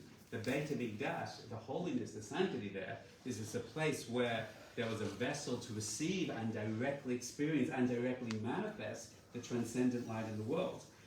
So we are called Beit Yisrael or Klal Yisrael because we are supposed to be a vessel and a house, the wife that manifests the divine in this world. So the discussion about Shir Hashirim, the discussion of the Kodesh HaKadoshim, the discussion of all these ideas of Yechudim and Zivugim in the Lashon of Kabbalah, is all this idea of how do we marry the masculine and feminine of each world all the way down, the head and the heart of each world all the way down. That there should be a marriage and then a flow comes down to below, and a marriage and the flow that comes down to below. How do we connect our head to our heart in our own lives? This is the sun and the moon. The head, the mind. You know, if you understand the sun and the moon has infinite light and infinite potential. The moon doesn't have its own light, but it reflects and manifests the revelation of the sun. The sun has infinite energy, burning and burning and burning. The moon, the sun shines during the day, the moon waxes and wanes at night. If you even just know the Hebrew words for the sun and the moon, what is the Hebrew word shemesh? Oh, this doesn't work at all.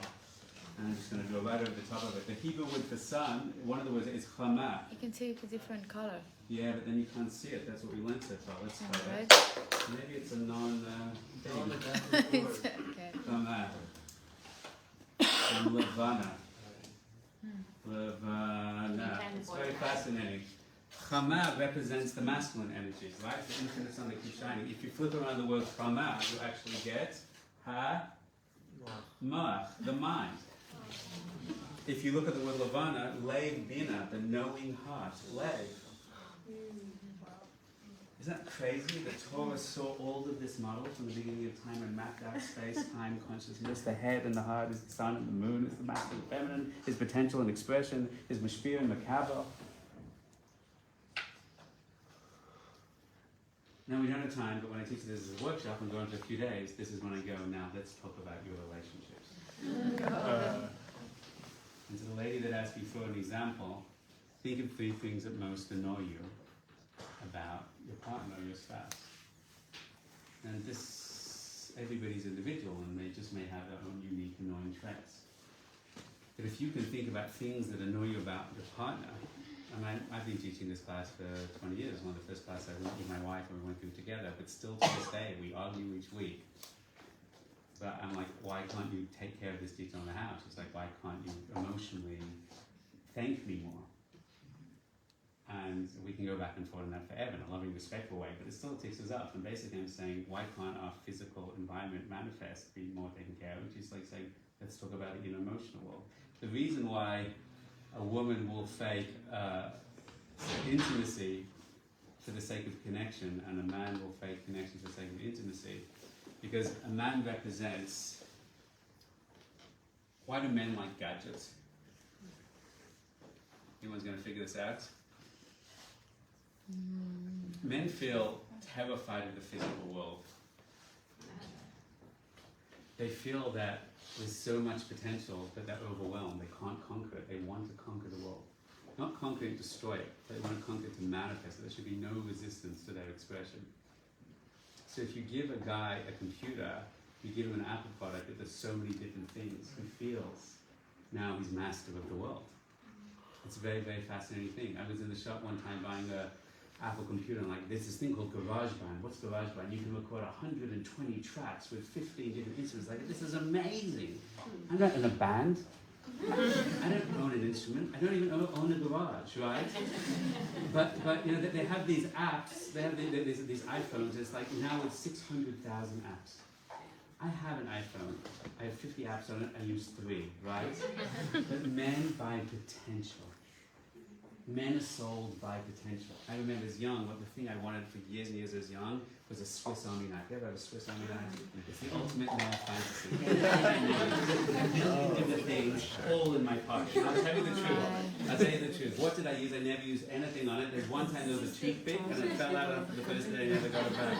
If you pull out a Swiss Army knife, there's this thick knife with all this thing, right? You could literally cut down a tree. Do I look like a guy who's ever cut down a tree? But having a tool that I could conquer everything is the ultimate sense, because I feel so emasculated by reality. It's so overwhelming and complex. I want to run back to my man cave. That's why men in complex issues and relationships always want to retreat, because the worst thing men can use is, I don't want to be in the relationship anyway. I'd rather disconnect, right? And women's like, let's process it. Let's emotionally talk it through. Because her mechanism of healing is rebuilding connection. connection through speech, details together. And his mechanism of healing is, I want to re-empower by disconnecting reality and going back to source. So it's very, very fascinating. Now, I can go on forever, but what you see 1,000 times in relationships is all these dynamics play out. I think there's one thing I didn't write out there I was talking about, but you didn't pay attention, so why should I? In conclusion, if you break down your relationships, you see this pattern playing out all the time in every direction. And the thing that most frustrates you is going to be connected to their strengths. When you buy the strengths, you have to be willing to hold space for the weaknesses as well. Don't why? I tell them the same thing about you. And the problems of Klal Yisrael is the problems of the woman. Sometimes when you see dogmatic religion, even the Jewish world, you see it's a religion taken over by masculine. Very intellectual, very in its head, very do all the actions, but none of the meaning and connection. And you see the feminine part of Judaism coming back today, which is the circle, which is connection, which is meditation, which is direct emotional experience. Because there's a rise of the feminine coming up in the world. The Kabbalists said thousands of years ago, the times before Mashiach, the light of the moon will become as strong as the light of the sun. The feminine will rise up. Not rise up to dominate, but rise up to a true power and strength to synergize, to manifest together. So what we're seeing around the world is that destiny, it is that prophecy, and part of that prophecy is Klal Yisrael will rise up. The Torah will be taught again, the shleimut, embracing our minds and our hearts and embodied connection and spiritual experience, because that's the unification of masculine and feminine, where all the dimensions are necessary. This is the Beit HaMikdash, which is the Shalom Bayit in the world. Shalom Bayit means that all of who we are has a place to manifest. A home where all of my gifts and all of my strengths and all of my uniqueness can come together to be connected and unified as one. That's what Hashem is asking of us, and that's what we are ironically here to give Hashem. I hope that's something to think on, to meditate with. It's been a pleasure to learning with you all. I have to end with one thing. I'm going to get a lot of flack if I don't say this. You ready? I want to take questions, but I think you all want to go home now, right? So, do you want 5 minutes for questions? Yeah. Raise your hands if you want 5 minutes for questions. Fine. I have to say this, people get angry if I don't. We're running a meditation retreat in Tulum, Mexico on March 15th to 19th. Everybody's invited, especially you. So it's going to be a really transformative spiritual experience for 4 days based entirely in Kabbalah, Kabbalistic sources. If you'd like to join us, you'll come. You can go to elevationtulum.com and check it out. If people need discounts or subsidies, we don't have money, but I'll try my best. And I know it's a long way away, but consider coming to Lula. It's been a really spectacular experience. That was the end of the plug. Questions? Just want to see how many questions there are before we do this. Was that interesting to people? Yeah.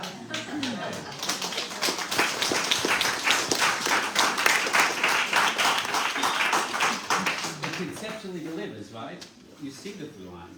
It's really amazing. Emotionally too. Oh yeah, it goes really deep. This is literally, I teach a whole series on this. This is the intro class. Now you can apply that to all personal development, follows the same model, spiritual experiences follow the same model. It's an amazing example. If you have real relationship issues now, you can open up the floor and you can go into them. I'm not going to do that tonight, but you can. And the model works. Question, ma'am. Yes. Oh, thank you. That was really interesting. It'd be great to learn more. Great. One day was what I was saying, yes. So when you speak about Tel Aviv, I'm thinking to myself, a lot of men, and what you described, they fake, I think, so anyway, they fake. Not these men, you mean everyone out there? Not these men, other men. They fake emotional connection in order to have the intimacy, and it almost becomes a game. And I wonder what, in practical terms, how do you, because you know that spiral, like, yeah. do you know what I mean by yeah. game? So you're not. How do you impart the returns? So you're not going to like my answer, right? Yeah. Probably not. The game is a game because if they think that they can get what they want to get, then they're going to play you to get it. Yeah. And you're playing the same game in reverse. Yeah, but then so no one. Well, some of us don't want to play the game. So there's one way not to play the game. stay single forever.